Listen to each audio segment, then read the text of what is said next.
2008 সালের বেইজিং অলিম্পিকে 100 মিটার দৌড়ের ফাইনাল। গ্যালারিতে উপস্থিত সবার চোখ ফিনিশিং লাইনের দিকে। ইতিহাসের পাতায় যে নতুন কিছু লেখা হতে যাচ্ছে সেটা সবাই জানত। প্রতিযোগীদের মধ্যে ট্র্যাকের নবম লেনে দাঁড়িয়ে আছে একটি ছেলে, যে কিনা বাকিদের চেয়ে লম্বা, সবার থেকে যেন একটু বেশি রিল্যাক্সড। তবে ফাইনালে নামার কয়েক ঘন্টা আগেও তার কানে এসেছিল একটি সতর্কবার্তা। তার নিজের কোচ তাকে বলেছিলেন, এই রেসে তুমি তোমার সেরাটা দিতে পারবে না। কিন্তু প্রশ্ন হলো কেন? কারণ রেসের আগের দিন সেই ছেলেটি তার দৌড়ের জুতা পাল্টেছেন। দৌড় সম্পর্কে যাদের ধারণা আছে তারা নিশ্চয়ই জানেন যে জুতো হলো একজন রানারের সবচেয়ে গুরুত্বপূর্ণ ব্যাকবোন। নিজের কোচের কাছ থেকে এমন কথা শুনে যে কোনো সাধারণ মানুষ হয়তো টেনশনে ভেঙে পড়ত কিংবা রেসটাই বাতিল করে দিত। কিন্তু সেই ছেলেটি, সে তার জুতো পাল্টালো, একটু হাসলো আর বলল, আমাকে আজ কিছুই প্রমাণ করতে হবে না, আমি শুধু নিজের সর্বোচ্চটা দিতে এসেছি। এরপর রেস শুরু হলো। মাত্র 9.69 সেকেন্ড যখন হলো, পুরো বিশ্ব যখন বিস্ময়ে হা করে তাকিয়েছিল, ঠিক তখনই সেই ছেলেটি ফিনিশিং লাইনের মাত্র 20 মিটার আগেই নিজের গতি কমিয়ে দিল আর বুকে থাপ্পড় মেরে তৈরি করলো একটি আইকনিক পোজ। মুহূর্তের মধ্যেই পুরনো রেকর্ড ব্রেক করলো, ছেলেটির গলায় স্বর্ণপদক এলো এবং তৈরি হলো মানব ইতিহাসের সবথেকে কঠিন প্রশ্নগুলোর একটি: মানুষ কত দ্রুত দৌড়াতে পারে?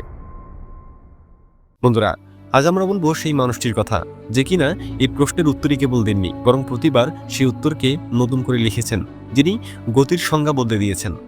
এতক্ষণ ধরে নিশ্চয়ই বুঝে গিয়েছেন যে কার কথা বলছিলাম উসাইন বোল্টের কথা। অলিম্পিকের 100 মিটার রেস শেষ করতে যাওয়ার সময় লেগেছিল মাত্র 9.5 সেকেন্ডের মতো। কিন্তু এই 9.5 সেকেন্ডের পেছনে লুকিয়ে আছে বছরের পর বছর ধরে করা অদম্য পরিশ্রম আর ইনজুরিকে জয় করার গল্প। আজ আমরা জানবো কিভাবে এক সাধারণ জ্যামাইকান ছেলে হয়ে উঠল বিশ্বের দ্রুততম মানব, কিভাবে তিনি গতির সব রেকর্ড ভেঙে দিলেন, আর কেমন ছিল তার মানসিকতা যা তাকে কিংবদন্তি করে তুলেছে। আজ থেকে প্রায় অনেক বছর আগে 1986 সালের 21শে আগস্ট জ্যামাইকার টেনলিতে জন্ম নিয়েছিল এক শিশু, যার নাম রাখা হলো উসাইন সেন্ট লিও বোল্ট। বোল্টের ছোটবেলা ছিল একেবারেই সাধারণ। তার বাবা মা স্থানীয় একটি মুদির দোকান চালাতেন, সেখানেই কেটেছে তার শৈশব। তার জীবনে দামি কোনো স্পোর্টস কার বা অত্যাধুনিক ট্রেনিং কিট ছিল না। যা ছিল তা হলো খোলা মাঠ, প্রকৃতির কাছাকাছি থাকা এবং প্রচণ্ড পরিমাণ খেলাধুলার নেশা।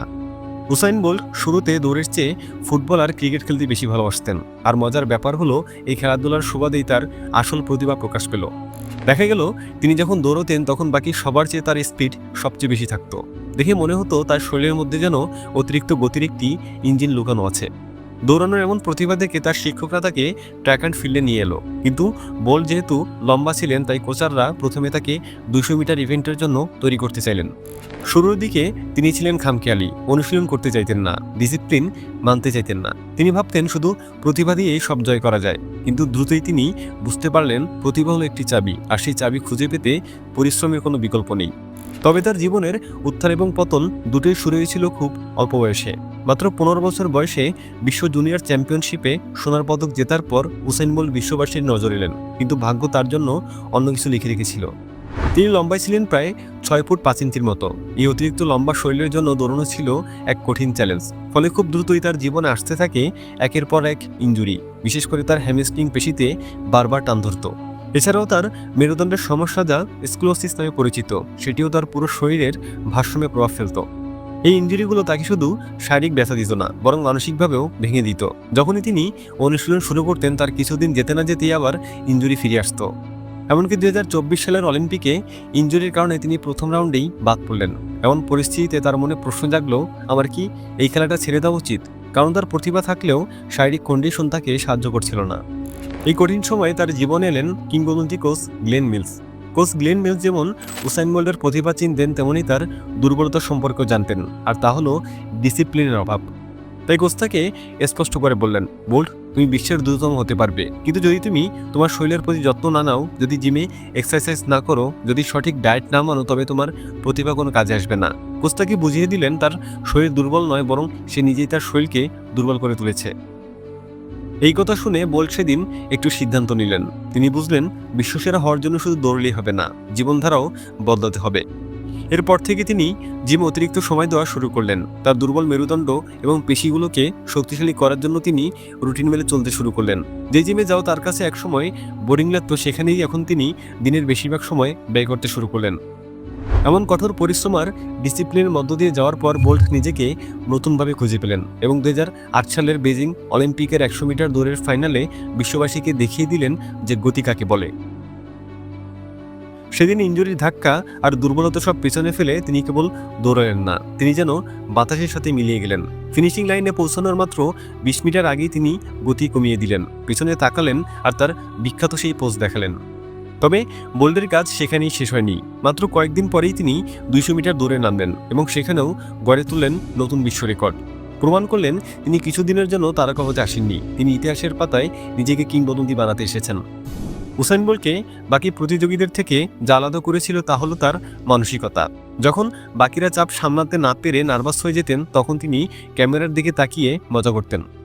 তার মতে, যখন আপনি আপনার প্রস্তুতিতে 100% দেন, তখন চাপ নেওয়ার কিছুই থাকে না। তিনি বিশ্বাস করতেন রেসের আসল লড়াই হয় অনুশীলনের মাঠে। আর এই বিশ্বাসের কারণেই তিনি পরপর 3টি অলিম্পিক গোল্ড মেডেল জিতে গোটা বিশ্বে আলোড়ন তৈরি করেছিলেন, যা স্পোর্টসের ইতিহাসে প্রায় অসম্ভব।